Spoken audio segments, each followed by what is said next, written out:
Webcasting from Southeast Kansas, I'm Jonathan Switzer, and this is another episode of this Robotech thing. This week, I've got 4 items on the news list and want to keep this thing short and sweet, so let's get straight to it. Let's go. So, first up, something interesting I noticed on BigBadToyStore.com. I've mentioned Big Bad Toy Store in the past. It's a place I get a lot of exclusive Transformers figures from. It's the place I order all my Doctor Who figures from. I've always been pretty well satisfied with them. I got, actually, my old Masterpiece VF1J Rick Hunter from them years and years ago. So they've been stocking Toynami Robotech stuff for quite some time, and now they're blowing all of it out at about 33 to 25% off. Right now they're down to the 3 Beta Fighters, selling them at about $100 a pop, and the Maya Sterling Shadow Fighters at $60. Now this is significant because I've mentioned them in the past in the context of they still had a pre-order for the Shadow Beta, and that's no longer on there. The pre-order for the Shadow Beta is gone. And this is also interesting and I think significant in the wake of last weekend. Now, last weekend was the New York Toy Fair, and Toynami was set up there. And the only Robotech merchandise they had on display there was a bunch of plush Robotech fighters. I think we've seen those before. I think they were showing them off at San Diego Comic-Con last year. But those were the only Robotech products they had on display. No 1/100ths being redecoed again, no vinyl glogs, no vinyl mecha of any kind. Just those plush Veritechs. And this gets back to what I was saying back at the start of the year about how I don't think this is going to be a great year for Robotech. While we've got the movie news, the director news from a few weeks ago, we can hang on to that, we can hold on to that. But at the same time, I think the Toynami Robotech era is over. Unless, of course, San Diego comes along and we get some big, news explosion or some crap. I think they have finally played this thing out. The fact that Big Bad Toy Store is blowing out their remaining inventory, the fact that all we've seen is those plush fighters, I think this may finally be the end. I could be proven wrong.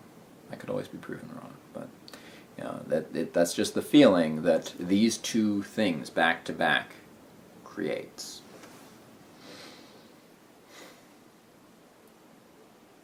But even with this, Harmony Gold keeps on keeping on. They released their initial list of convention stops for the year. 14 stops. Starting this weekend, right now, right as I am talking into the camera, Steve Yoon is at Animation on Display in San Francisco, California. And the rest of the stops across the country include Denver, Pittsburgh, Pennsylvania. They're sending Steve to Australia this year for 2 different stops. 2 back-to-back Supernova events. Let's see, Dallas, New Jersey, Virginia, New Mexico, then the Anime Expo and San Diego Comic-Con, of course, in July. Let's see, Texas, MechaCon, Louisiana, they go there every year. and then they're sending Kevin to New York Comic Con again in October. So 14 events, and of course, there will certainly be more dates added as the faithful start pestering Kevin and Steve and those guys about, hey, could you come to our show? We need programming. We need programming that isn't fanboys doing and fangirls doing My Little Pony and Homestuck panels. So, of course, they put up a little logo. They do these little logos every once in a while. Some years they haven't, and some years they do. And this year's logo is the BAT, or Combat Fighter Jet, that or space fighter rather, that Lancer piloted in the flashback sequence in The Secret Route. And that sort of makes sense, given that the big product they're going to be pushing is Love, Live, Alive. And in the leaked footage from Love, Live, Alive that we've seen, it's Lancer, in his fighter fighting Invid. But at the same time, the background has been reused from 2009's logo. Here's 2009's logo, featuring the SDF-1. And 2, it's a non-transformable fighter. It's functionally a cannon fodder jet. Yes, one of the hero characters piloted it, but, he was downed. It's a fighter that exists to be downed. It's not a hero fighter. It's not a thing that turns into a robot. You would think for your Robotech Convention Tour, you would pick a fighter that turns into a robot. But, it's, it's a tie-in, I guess. I don't know. It looks a little wonky to me. The color gradient is kind of weird, and I think some of the emblems still should have been skewed a bit, to better to look like they just weren't. Oh, I got the Mars base picture here. Let's just stick it there and stick it there. It looks like it was done in about 20 minutes. Anywho, so there's that. And finally, this, I've had this on file since a little before the last episode went up. This is a piece of Robotech history. Okay. As many of you already know, back in 2010, we lost Carl Macek. Around the same time that Robotech was celebrating its 25th anniversary. Last year, around the end of the year, an eBay account in his name popped up. And these folks are agents for Carl's widow, Svea Macek. And they're selling off his vast collection of memorabilia. Anime memorabilia, comics memorabilia. Remember, before he hooked up with Harmony Gold, Carl Macek was part owner of a comic book store and was running, I think, a animation art gallery. He had animation art from Super Dimension Fortress Macross. This is how he and the guys at Harmony Gold met, because they were looking for artwork from Macross they could use to promote the Macross home video release and ultimately the TV broadcast. That's why they came to him. And he had some, and he sold it to them, and they got to talking, and they made history. So he had a lot of animation artwork. He had a lot of comic book artwork. And of course, he had a bunch of old streamlined VHS releases, stuff he had worked on in the past. And naturally, he had a lot of Robotech 2 the Sentinels animation art still in his collection, still in his possession. And one big piece of it went up for auction during the last weekend of January. This piece right here. This was the home video release cover for every edition of Robotech 2 the Sentinels after the initial Palladium Books release. The initial Palladium Books release used a piece of line art of the Invid Hellcat / Invid Cougar. This, big hero shot of many of our core cast members appeared also on the Robotech 2 the Sentinels sell sheet they were using to try and sell the show to networks. The second one, the first one to actually feature Sentinels artwork, and also appeared on the a Robotech wall calendar in the 1980s, and it's shown up on a lot of merchandise over the years, with a variety of different backgrounds. This is the last background we saw it with. This is the one that appears actually on the Robotech Legacy Collection Elements of Robotechnology 3 case from the ADV release. It went for a large sum of money, and of course, I bid on it. I did. I wanted it. I wanted it very badly, but in the end, I don't really have a grand to blow on Robotech or on a single piece of Robotech artwork. I don't make that much money. This would have just put me further in debt, so I'm perfectly fine, and congratulations to the individual who won it. I hope to God he has it framed and mounted and put in a place of prominence, because it is such a piece of Robotech history. And speaking of the Carl Macek auctions, that leads right into this week's RoboJunk Get, which is one of these cases where the word junk really doesn't apply. This is the first piece I won from the Carl Macek collection. Take a look.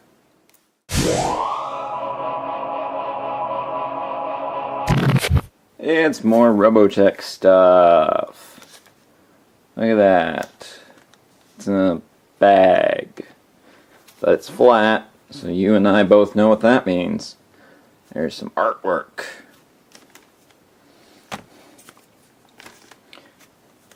And once again, no "do not bend" written on there. And I'm a little worried.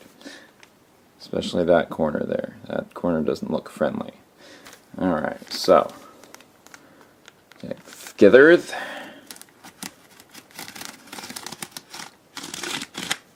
Okay.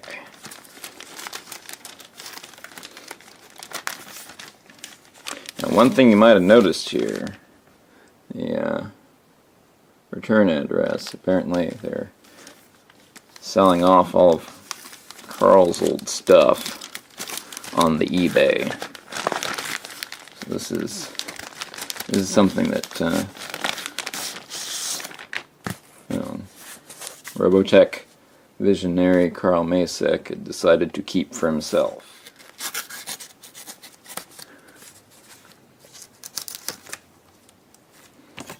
Okay. This is interestingly packed. This is very interestingly packed.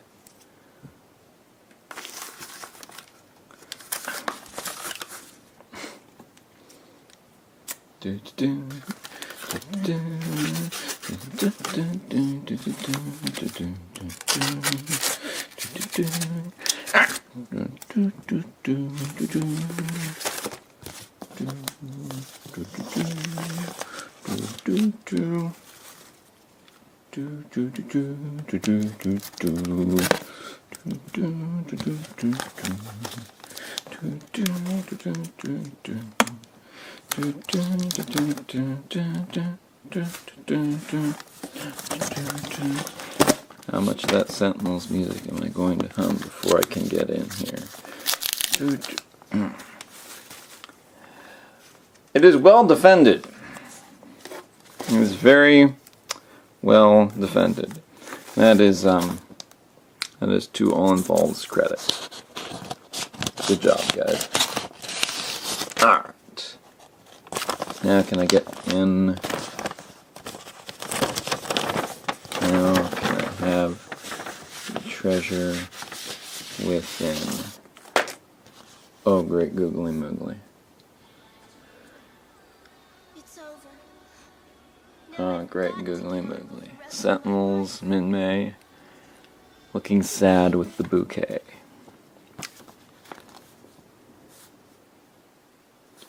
Oh my god. Yeah, I think I can see why Carl kept that. That's a nice one. That's a very nice one.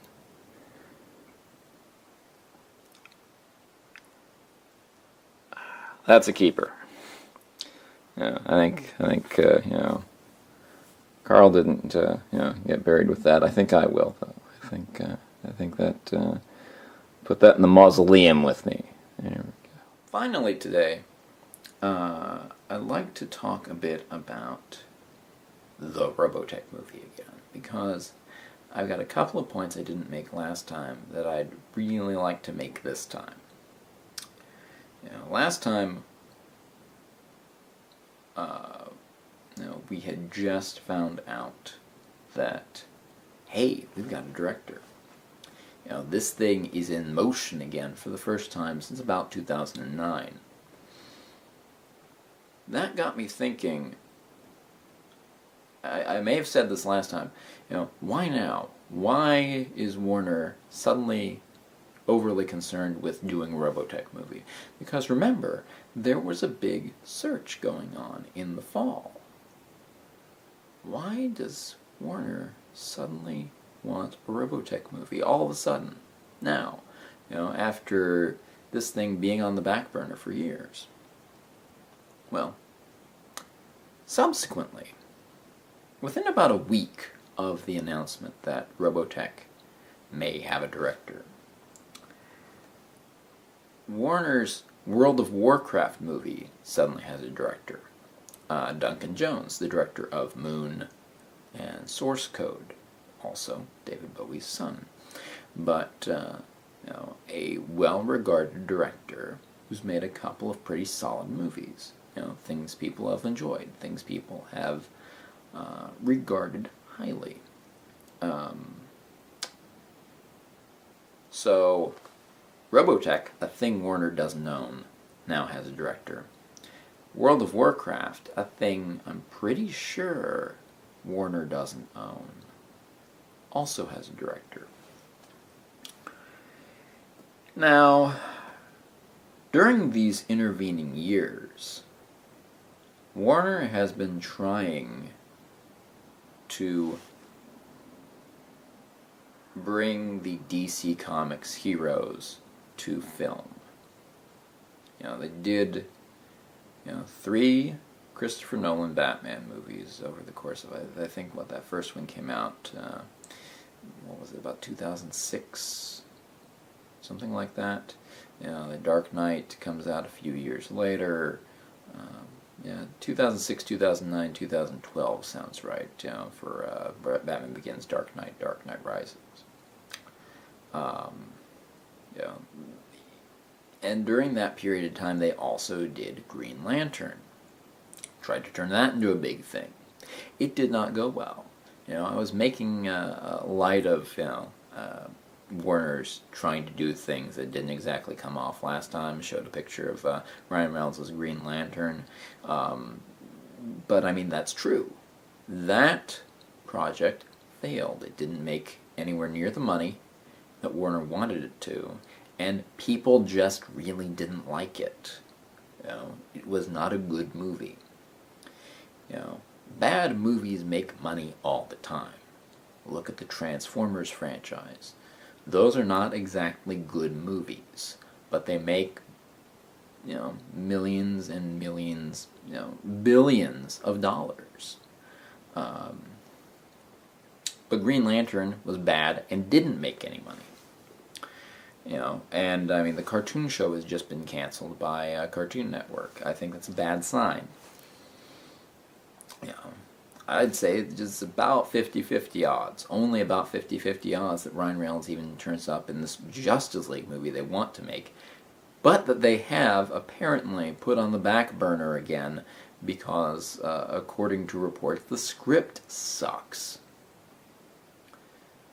They've got Man of Steel coming out. But I mean, that's basically it. They did 3 Batman movies, a Green Lantern movie that was a stinker, and they got Man of Steel coming up. Justice League is suddenly in limbo. The stuff they wanted to do, to be competitive with Marvel's superhero movies, it just ain't happening. So obviously, it seems Warner is going to Plan B. They're looking at, okay, crap, what else do we have? And what they have is Robotech and World of Warcraft, apparently. I would not be surprised to see if Warner has licensed anything else. If they were working on a Thundercats movie. Yeah, they just did that cartoon, and that didn't exactly set the world on fire, but I really wouldn't be surprised to see some other video game property or nostalgic cartoon property that's previously been in development at Warner's suddenly spring back to life. I've seen comments, mostly by one particular individual, but I'm sure others have shared the sentiment that have poo-pooed the idea of Robotech being turned into a motion picture, a big feature film, because you're not going to get the same character depth you would get in a TV series, the same kind of development you get in a TV series. And to some extent I agree with this. It's one of the problems I have with superheroes in film. Superheroes are designed for serialized entertainment. Long-term storylines. Robotech is the same sort of thing. It was, an 85-episode serialized television program. The Macross characters, you follow their development from episode 1 to episode 36, and you watch them grow and learn and become better people, and you watch their relationships develop and crumble and get rebuilt, and and you see characters you've learned to love over the course of many episodes die, and it hits you emotionally. And it's one of the reasons also why I think the shadow cycle of OVAs, especially given that it's being dragged out over all these years, are a bad idea, and that they really should have found a way to do them as a TV series, even if it meant going to a toy manufacturer and begging for money and and putting in a whole bunch of ridiculous and unnecessary vehicles, because you're just not going to get the same kind of development when you've got giant 6, 7, 8 year gaps between your episodes. And you only get 70 to 90 minutes a pop. But I digress. The thing about a big, giant feature film is that it can jumpstart this kind of stuff. Case in point, take a look at the Transformers. Now, Transformers has had 3 giant blockbuster feature films. Made tons and tons of money. They are not good movies. They are not good movies in the least. Lots of things blow up. They have women in them who are a certain kind of hot to a certain kind of dude. They have Shia LaBeouf in them.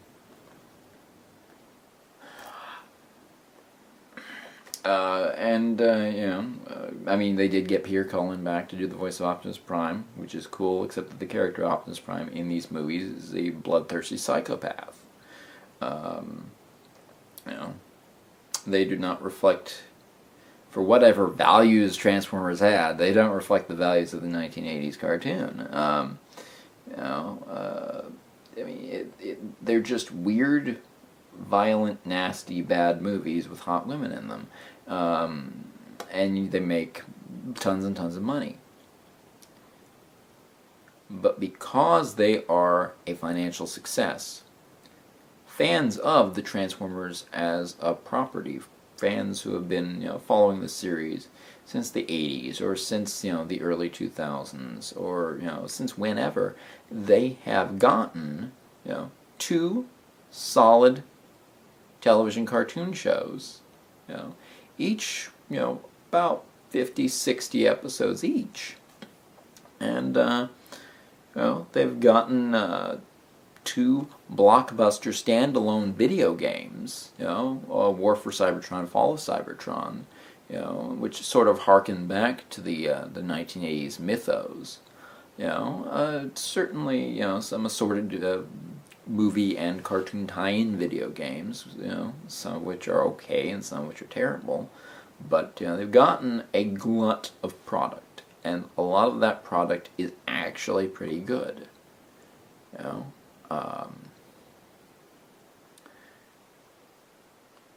Transformers is, of course, the a sort of worst best case scenario.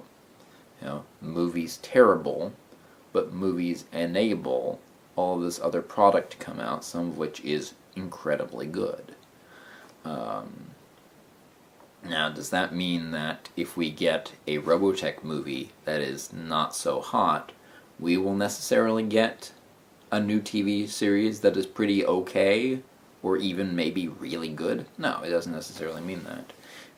Because Transformers has the benefit of being the product of a toy company, and the toy company develops product, and it creates these TV shows to sell that product. Whereas Harmony Gold has said one of the key reasons that the Shadow Chronicles is sort of these standalone OVA things is because they don't want to bring a toy partner in.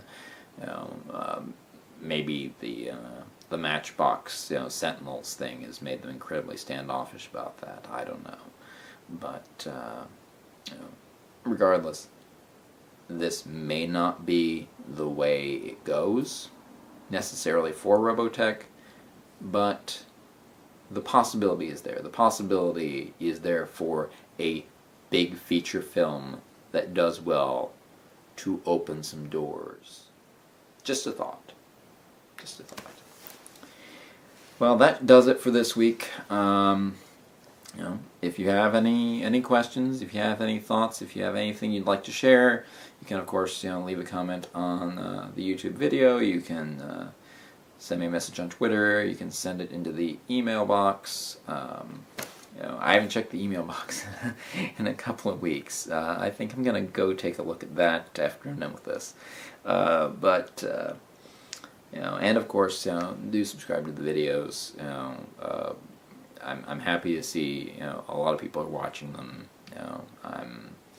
I'd like a lot more feedback, but hey, just the raw numbers are enough to kind of make me smile and make this seem like a worthwhile endeavor to do once every week or two or three. So this is Captain JLS signing off for another week. See y'all next time.